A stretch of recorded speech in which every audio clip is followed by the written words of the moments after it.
Eh bien, bonsoir. Bienvenue à cette mini-conférence de jeudi. J'ai vu du reste qu'elle avait été annoncée sur certains endroits comme étant un atelier. Elle était conçue au départ comme une mini-conférence, mais puisque ça a été annoncé comme un atelier, pour ne pas décevoir certains, on va insérer des moments de réflexion pour vous seul, sans vous partager en groupe. Ce sera beaucoup plus intimiste et peut-être que ce sera quand même très productif.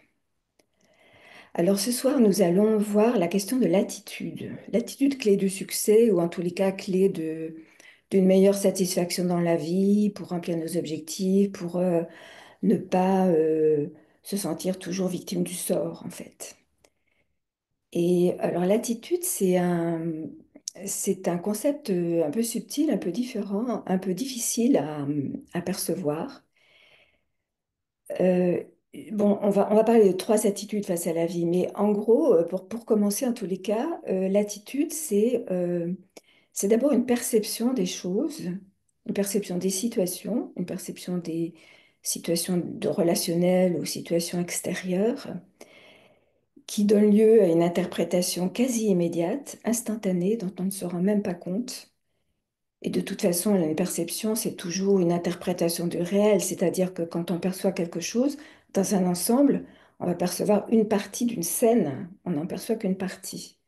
Donc perception et interprétation sont intimement liées et le tout va déboucher sur des perspectives de vie qui vont vous donner la pêche ou pas la pêche, l'optimisme, le pessimiste, etc.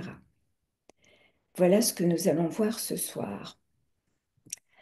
Alors, on va déjà préciser l'attitude, en quoi ça consiste.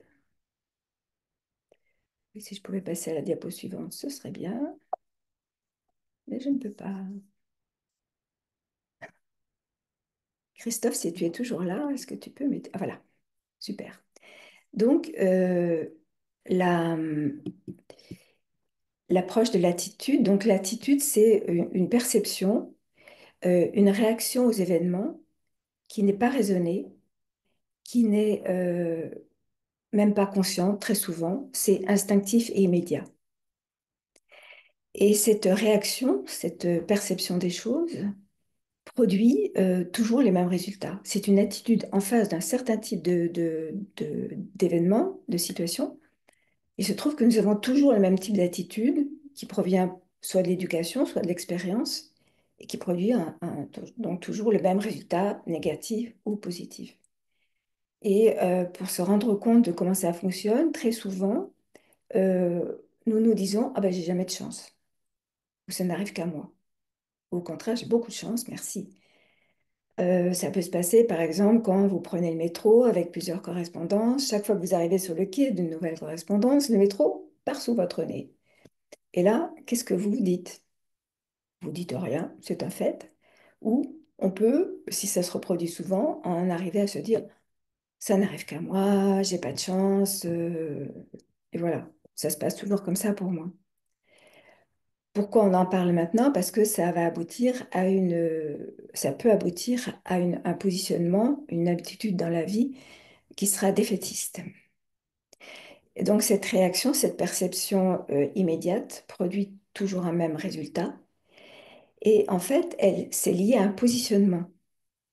Dans la vie courante, on n'a pas de positionnement, on se balade dans la vie comme ça, on n'a pas d'objectif précis. Et là, les réactions peuvent être immédiates.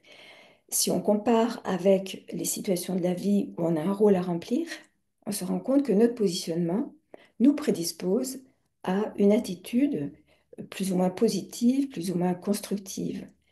Par exemple, l'attitude d'un prof, il se trouve lorsqu'il monte sur chaire pour délivrer son enseignement, il est dans une situation d'autorité, autorité du savoir, et donc automatiquement, il est dans une position haute où il va être en, en en position d'avoir toutes ses capacités. Et il ne se pose pas de questions sur il a de la chance ou pas de chance, il faut qu'il assume et il est en position haute. En face, un étudiant, il ne sait pas qu'il est en position basse, c'est que s'il remplit son rôle d'étudiant, il est tout oui, tout oreille et il prend les informations dont il a besoin. On peut comparer aussi l'attitude d'un sportif. Il va être performant, il veut gagner, il veut réussir, donc il va être performant. Il va mettre tout en jeu pour réussir sa performance. Et on met en face un hédoniste. L'hédoniste, c'est celui qui a surtout envie de profiter de la vie, de jouir de la vie, de voir les choses agréables. Eh bien, son positionnement sera de percevoir et de profiter de tout ce qui lui semble agréable en termes de beauté, de relations, de... Et voilà. Et donc, il n'a pas nécessairement une position, une force morale extrêmement développée a priori, et il n'a pas un positionnement extrêmement fort. Il a un positionnement ouvert totalement sur l'extérieur et qui peut à un moment donné se révéler un peu faible dans certaines circonstances de la vie.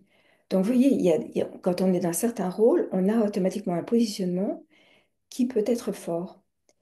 Et alors, c'est ce lien entre la perception, la production d'un résultat est lié au positionnement, et le positionnement lui-même se réfère à l'identité que nous pensons avoir. Et donc à la conscience, qui je suis. Encore une fois, je suis le professeur, donc c'est moi l'autorité pour l'instant. Alors, entendons-nous, pédagogiquement, on peut ne pas délivrer un savoir du haut de sa chair sans dialogue, c'est pas la question.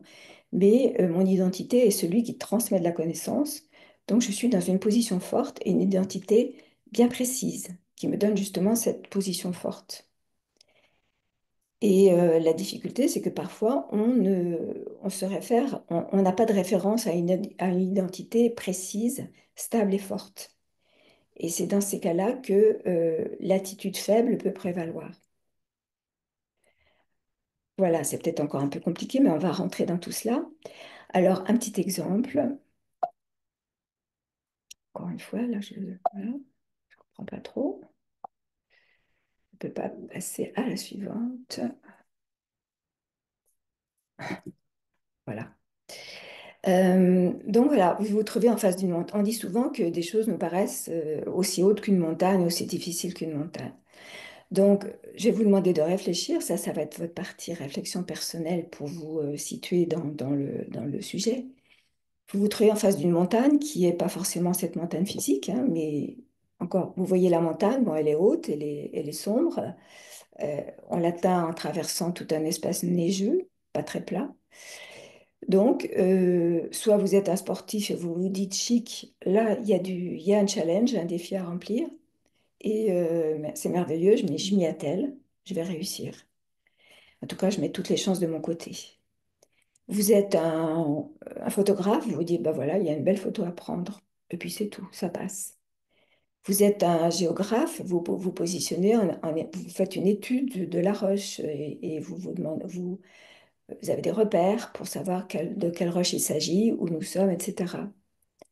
Mais vous êtes une simple personne en face d'une situation qui n'est pas forcément une montagne, mais qui vous apparaît comme une montagne. Que faites-vous? Alors vous pouvez vous référer à une situation relationnelle ou non que vous vivez d'une manière soit récemment, soit d'une manière récurrente dans votre vie. Alors positionnez-vous face à cette situation et voyez comment vous réagissez. Est-ce que vous dites c'est trop haut, c'est trop difficile, c'est pas pour moi, j'y arriverai jamais? Ou est-ce que vous vous dites oui, bon, examinons ce qu'il y a à faire, qu'est-ce que vous vous dites? Voilà. Et je pense que vous avez trouvé quelque chose, sinon ça vous reviendra au fil du temps. Et alors, euh, les attitudes de la vie ont été analysées par un psychiatre qui a défini trois attitudes différentes dans les mises en situation relationnelle. Euh, il a surtout appliqué ce schéma aux relations familiales qui, à mon avis, sont applicables aussi aux relations professionnelles, hein, toutes les relations récurrentes dans un cercle clos de personnes. Il a appelé ça le triangle dramatique. Et donc, ce sont trois attitudes bien définies que nous allons voir tout de suite. Alors, vous avez généralement un persécuteur, un sauveur et une victime. Alors, dans son schéma, le persécuteur, c'était le parent normatif. Le sauveur, c'était bon, soit quelqu'un de l'entourage, soit quelqu'un même d'un cercle familial, par exemple le papa, la maman. Et puis la victime, c'était l'enfant. L'enfant qui peut être révolté ou qui au contraire peut être soumis. Et là où je veux en venir ce soir, ce qui m'intéresse surtout dans ces trois relations, c'est la victime. Parce que, comme vous l'avez peut-être compris au début, quand on se dit bah, c'est trop difficile pour moi, j'y arriverai jamais, j'ai pas de chance, etc., nous nous positionnons en termes de victime, en termes d'impuissant. Nous sommes dans l'impuissance, dans la soumission aux événements, incapables de nous en tirer. Alors la victime, généralement, elle se plaint, elle s'apitoie ou elle renonce. Et dans les relations, la victime qui peut-être au départ ne demande rien, elle est souvent mise en position de victime par un persécuteur. Le persécuteur, ça peut être le père, le patriarcat, ça peut être le manager, le chef, qui est normatif, qui est trop exigeant, qui contrôle, qui critique, qui ne dit jamais rien de positif sur la personne, mais qui en demande toujours plus, toujours mieux, toujours plus vite. Et donc, quand on est l'exécutant, le salarié, eh bien, en face d'un manager de cet ordre, nous sommes une victime. Parce qu'on n'a pas assez de temps, parce qu'on ne sait pas faire assez vite et parce qu'on ne se sent pas du tout compétent, puisque on n'arrête pas de nous dire que notre travail est incomplet, insuffisant et qu'il faut faire mieux. Et alors, qu'est-ce qui se passe à ce moment-là? D'une manière miraculeuse, intervient un sauveur. Ça peut être quelqu'un de l'équipe qui connaissant parfaitement le persécuteur et voyant que vous en devenez la victime, va vous dire, mais laisse-moi t'aider. En fait, il se trouve que peut-être vous n'avez absolument rien demandé, mais quelque part, il se met dans ce rôle, dans un cercle familial ou professionnel, dans un cercle habituel de gens, un cercle de gens habituels, il va se mettre très spontanément en situation de devenir le sauveur. Laisse-moi t'aider, je vais t'aider. Mais toutes ces relations-là sont récurrentes. Donc, vous voyez, il y a des flèches qui s'en vont dans tous les sens. Et ce qui est intéressant, c'est qu'à un moment, le sauveur, à force de vouloir intervenir, même sans demande, auprès de la victime pour l'aider, va susciter la colère de la victime qui va se dire bon, ça suffit, j'ai pas besoin de toi, laisse-moi faire, laisse-moi découvrir. Et il se trouve qu'à ce moment-là, la victime peut devenir le persécuteur du sauveur. C'est-à-dire qu'elle peut commencer à le critiquer, à essayer de l'éliminer, de l'évincer et de le traiter d'une manière un peu plus agressive. Et donc, la victime, elle se transforme en persécuteur. Et le persécuteur va devoir trouver un sauveur de son côté. Et puis à ce moment-là, il y aura un sauveur qui va tâcher de sauver le persécuteur. Vous voyez, ça tourne. Mais c'est des relations assez infernales, en fait. C'est un cercle complètement, c'est un triangle complètement vicieux, dont il est difficile de se sortir. Alors, vous allez me dire, vous n'êtes pas en famille et vous n'êtes, peut-être que certains d'entre vous ne travaillent pas, mais on va voir qu'il est possible d'appliquer ce schéma à soi-même, c'est-à-dire que nous pouvons devenir notre propre persécuteur, notre propre sauveur, et nous pouvons nous positionner nous-mêmes en victime. Donc ce triangle infernal intériorisé, voyons ce que ça donne. Reprenons la montagne. Euh, Nous axons encore une fois ce triangle sur la situation de la victime. Donc nous nous retrouvons en face de cette montagne, cette situation qui est une montagne. Je ne sais pas comment la résoudre.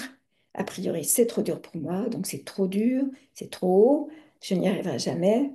Et donc j'appelle un sauveur, help, au secours. J'appelle inconsciemment ou consciemment un sauveur. Bon, entendons-nous, il y a des situations où on est obligé de demander de l'aide. Moi-même, en termes techniques, informatiques, j'ai souvent besoin d'aide, donc je demande de l'aide. Mais c'est parce que je n'ai absolument pas les connaissances informatiques et je sais que je n'ai pas pris le temps si tant est qu'il est possible d'y arriver assez vite, ça n'est pas ma spécialité. Donc dans la vie, il y a des gens qui ont des compétences et c'est utile de recourir à ces compétences. C'est pas de ça dont il est question ici, c'est a priori, je ne sais pas faire. je suis dans une position où tout ce qu'on me demande de différent des situations habituelles me semble démesurément difficile. Et donc, je demande de l'aide. Voilà, je suis donc dans une position de victime. Alors, on va voir qu'effectivement, la montagne s'est transformée en gratte-ciel. C'est un peu Chicago. Comment se débrouiller dans cette ville? Il y a une étiquette, un panneau qui nous demande d'aller à droite, un autre panneau qui nous demande d'aller à gauche. Il y a un parking en face. On ne sait pas trop où on doit aller. On est perdu. Et donc, nous sommes face à nous-mêmes là. Alors, trois attitudes possibles. L'une, c'est le perfectionnisme. Il y a des gens qui sont naturellement perfectionnistes, c'est-à-dire que nous sommes dans le contrôle. Il nous faut absolument nous débrouiller tout seul et accomplir et faire les choses de manière absolument parfaite, ne pas perdre à la face et fournir un résultat. Si je reprends aussi l'exemple de la tâche à accomplir au travail, par exemple, eh bien, je ne serai contente de moi que lorsque j'aurai délivré un résultat absolument parfait, sans tâche, sans imperfection, sans faiblesse. Sinon, qu'est-ce qui se passe? Eh bien, je vais me sentir dévalorisée vis-à-vis de moi-même. Mon sens de l'identité sera dévalorisé. Je vais me sentir faible. Mon image de moi sera affaiblie et je me sentirai très mal. Donc, je suis dans le contrôle absolu permanent. En face, une autre attitude que j'ai intitulée service, c'est, par exemple, dans une entreprise, encore une fois, dans un cercle de personnes dans l'action, eh bien, je vais me sacrifier pour l'entreprise. Je vais me dire, l'entreprise est absolument importante, je m'assimile totalement au succès de cette entreprise et je vais intervenir chaque fois qu'il y aura un personnel manquant, par exemple, je vais automatiquement me proposer pour le remplacer. Il y a un bug au boulot, ok, je vais y aller. Ce qui est très bien, hein, parce qu'on on manque beaucoup d'aide volontaire, spontanée dans la vie en général. Mais tout ce triangle, en fait, on a compris qu'en soi, c'est pas mauvais. Il faut que tous les rôles soient remplis dans une société, mais que c'est l'excès qui est préjudiciable. Donc, dans une telle situation où je me sacrifie de manière constante, et le mot de sacrifier est employé à dessein, c'est-à-dire, c'est pas j'aide, j'aime aider, ou ça m'est égal d'aider puisque j'ai du temps, c'est au bout d'un moment où j'aide, où je remplis tous les trous, j'ai vraiment le sentiment que je me sacrifie, quoi. Je sacrifie mon temps, je sacrifie ma vie, ce qui veut dire qu'à un moment donné, j'en ai plus de plaisir, et vraiment, ça me lasse, ça me fatigue, parce que je fais ça quoi qu'il m'en coûte. Et c'est-à-dire que je m'oublie. Autant le perfectionniste, il est arrimé à sa tâche jusqu'à ce qu'elle soit parfaite, et donc il ne pense quelque part qu'il est complètement identifié à son identité de personne parfaite et fiable, autant l'autre, il est identifié à l'entreprise pour laquelle il bosse. Et donc à un moment donné, ça va être le burn-out.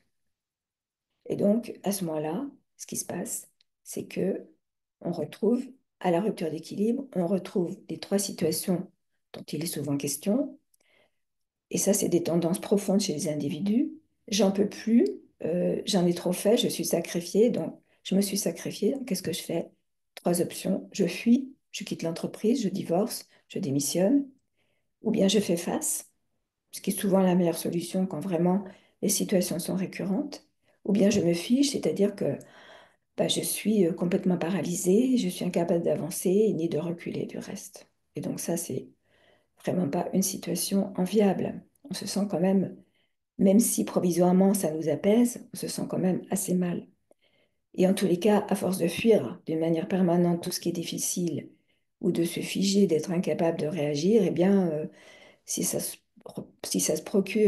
produit de manière récurrente dans la vie, j'aurai pas forcément tous les succès que je mérite dans la vie. Alors, que faire? Eh bien, d'abord faire une auto-évaluation. Alors, c'est ce que vous allez pouvoir faire vous-même par rapport à la situation difficile sur laquelle je vous ai demandé de réfléchir. Une auto-évaluation. Où est-ce que j'en suis? En prenant du temps, on n'aura pas le temps ce soir, mais en prenant du temps, quelles sont mes capacités? Quelles sont mes compétences? Est-ce que je suis vraiment incapable de faire face à cette situation? Ou est-ce que je dois me former pour y faire face? Et puis aussi prendre de la hauteur ou du recul, comme on veut. Cultiver l'estime de soi, donc vérifier mes compétences, mes capacités et aussi ma disponibilité à faire face aux choses. Examiner donc mes capacités et examiner aussi quelles réponses sont possibles. Vous voyez. Et quand j'ai pris de la hauteur, quand j'ai procédé à une auto-évaluation qui supprime, qui diminue l'émotion d'affolement, l'émotion de victimisation, je peux déjà me sortir de ces positionnements automatiques. Et dans ce cas-là, je peux examiner les faits. La montagne, c'est quoi cette montagne? De quoi est-elle constituée? Est-ce que c'est vraiment une montagne d'abord? Ou est-ce que c'est pas une image, une représentation que j'en ai? La difficulté qui me semble insurmontable, mon voisin la résout de manière tout à fait facile. Donc, peut-être qu'elle n'est pas insurmontable, à vrai dire. Ça déjà, ça permet de se calmer. Ensuite, on peut donc prendre du recul par rapport aux faits. Il y a les faits, puis il y a ce que je dois obtenir ou ce que je veux obtenir moi. Donc, dans ce recul, ça me permet de voir plus clairement les faits et d'obtenir une clarté mentale. Donc déjà, ça va aller un peu mieux. Donc voilà, je vous laisse une minute pour si ça vous inspire quelque chose. Quant à votre estime de soi et quant à la prise de hauteur, surtout de recul ou de distance par rapport à une situation difficile.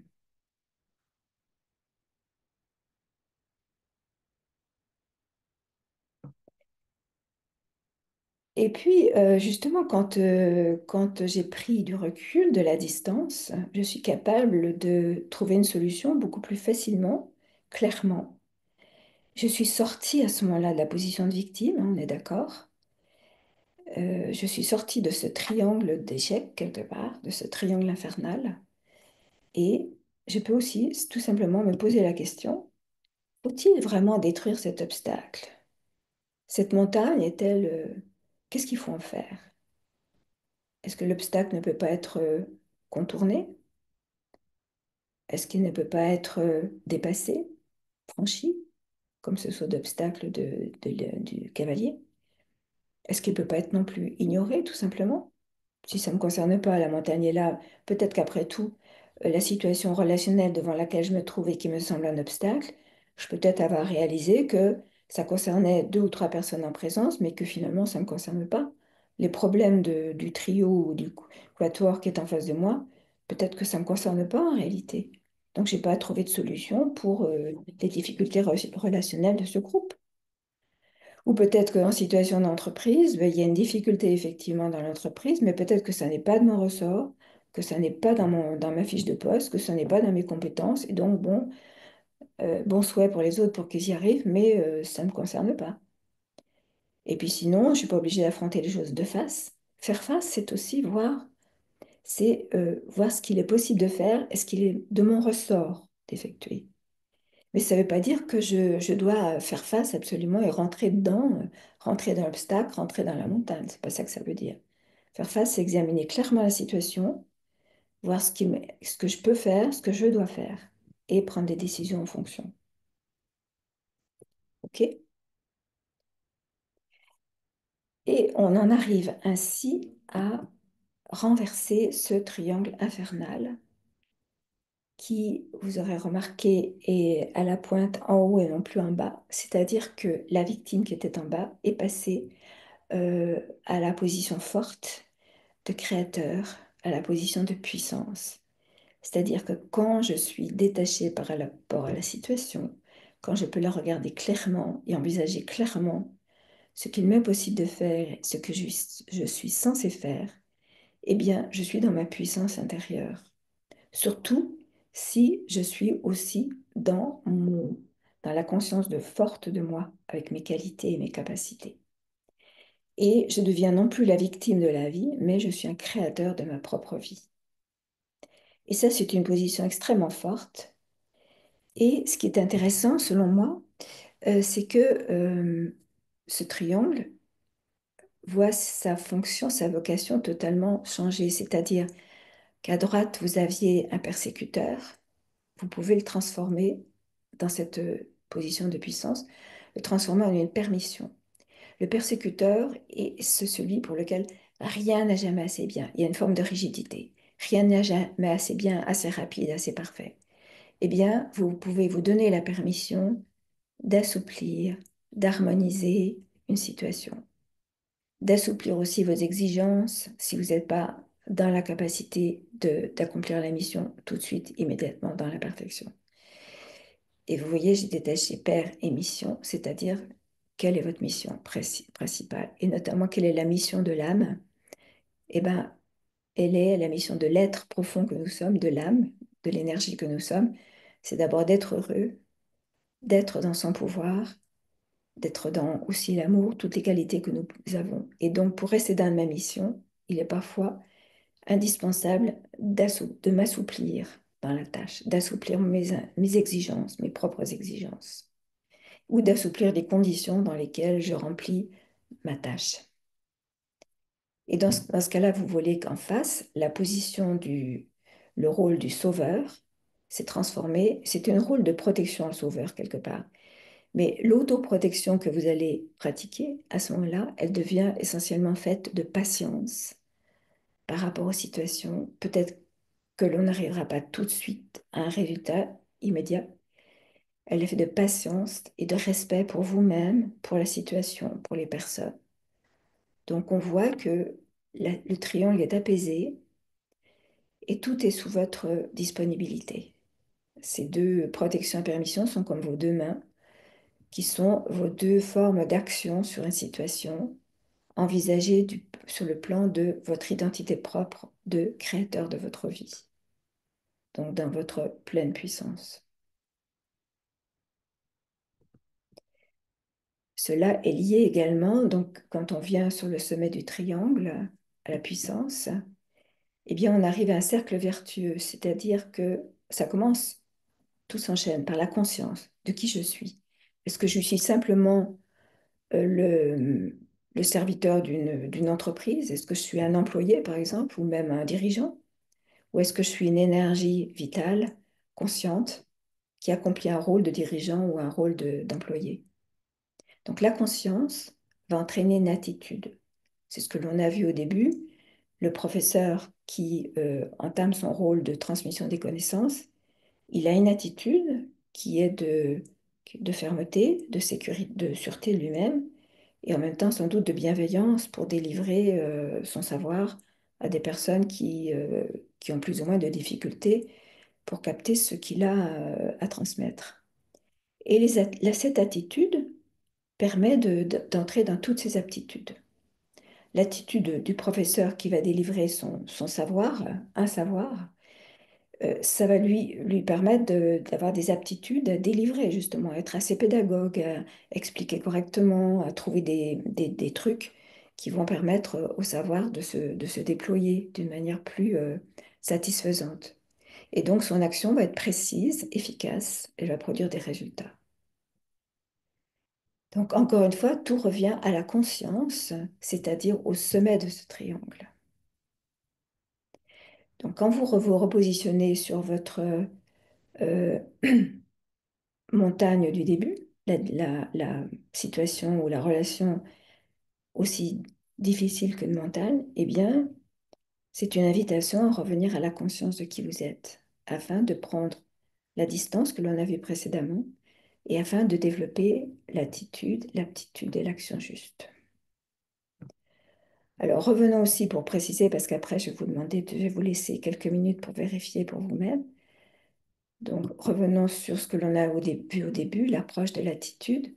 Donc, la perception d'une situation et sa réaction immédiate. Comment nous nous positionnons en termes de victime ou comment nous nous positionnons suivant le rôle que nous avons précisément à jouer dans la situation donnée, la situation qui est difficile. Quel rôle avons-nous à jouer? Et avons-nous même un rôle à y jouer? Peut-être pas. Dans ce cas-là, la situation est dissoute.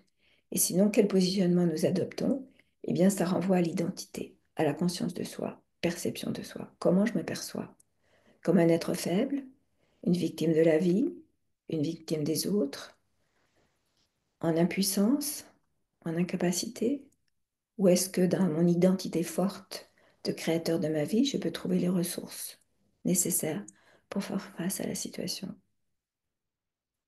Voilà, donc je vous donne quelques minutes. Je vous invite à vérifier pour vous-même si vous trouvez une solution peut-être à la situation difficile. Voilà, vous pourrez toujours terminer ultérieurement chez vous tranquillement cet examen de la situation. Et puis pour terminer, je vais vous proposer une méditation euh, à partir d'une image que j'aime personnellement beaucoup. C'est un Bouddha de Thaïlande. Il fait partie de l'ensemble, il est adossé à un mur de briques qui est en fait qui formait un U où étaient alignés, assis côte à côte, une vingtaine de Bouddhas, avec chacun une attitude différente et une, une attitude corporelle différente, enfin à peu près semblable parce que tous les Bouddhas ont sensiblement la même attitude, mais une attitude mentale différente que l'on percevait par leur expression, l'expression de leur visage. Et donc celui-ci m'a semblé tout à fait intéressant. Il est souriant, il a intériorisé, il a la conscience d'une situation et il a conscience de lui dans la vie. Il est fermement établi en lui-même, dans une conscience haute de lui-même, bien établi en lui-même, ce qui lui permet d'envisager la vie et tout ce qui s'y passe de manière détachée, souriante et probablement efficace. Il doit pouvoir surmonter beaucoup de situations avec beaucoup de succès, avec cette attitude détachée et souriante. Et donc, je vais vous inviter à adopter, jouer, à adopter cette attitude. Vous êtes dans votre puissance, vous êtes créateur de votre vie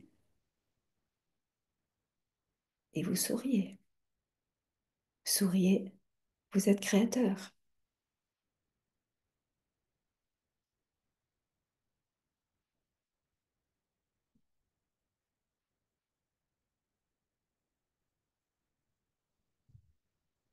Souriez, vous êtes vous-même, maître de votre vie.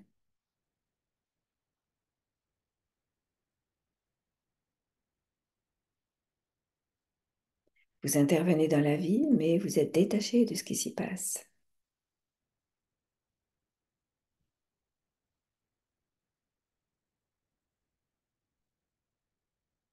Vous avez conscience de vous-même, de vos qualités, capacités.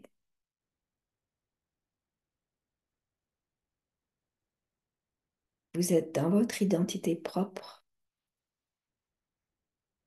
pure et puissante.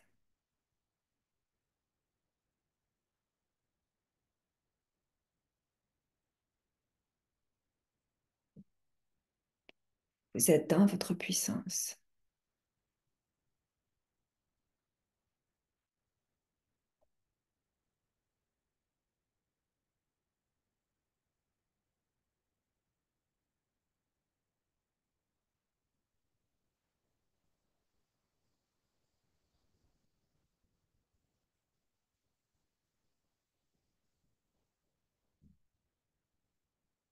Et vous pouvez continuer à respirer calmement. Restez dans cette position forte, silencieuse. L'esprit totalement calme. Les pensées se sont évanouies. Seul demeure un silence intérieur.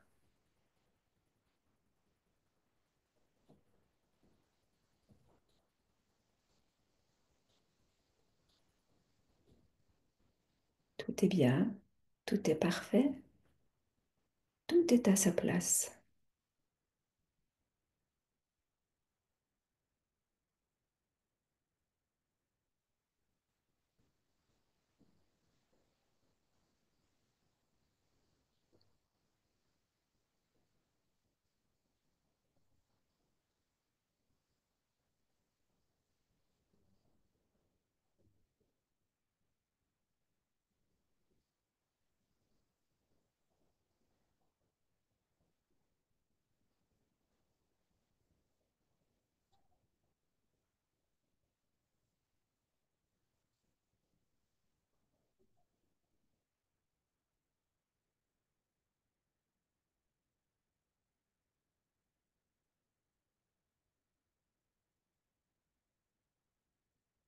Et si mes pensées s'échappent, eh bien, je reviens dans ma grotte intérieure, là où je suis seule, tranquille,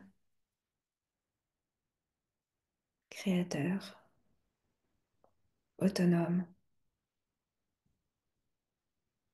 puissant, détaché.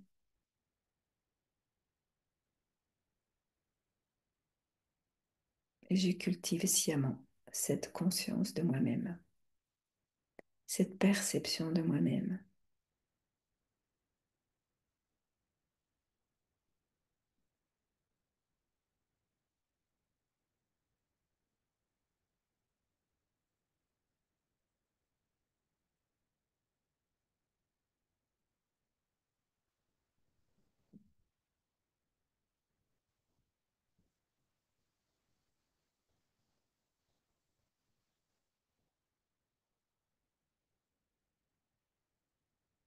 Voilà, et puis vous allez pouvoir revenir tranquillement à votre espace quotidien. Et je vous invite à réfléchir à l'occasion aux situations récurrentes qui peuvent se produire dans votre vie et réfléchir à la meilleure attitude possible pour aborder ces circonstances. Réfléchir aussi à partir de quel positionnement vous abordez cette situation et comment changer cette attitude, ce positionnement, de manière à faire face et résoudre cette récurrence dans votre vie et de manière à avancer de manière plus facile et agréable dans la vie, avec plus de succès aussi. Voilà, nous allons nous quitter et je vous souhaite une bonne soirée et un bon succès, nécessairement un bon succès. Au revoir.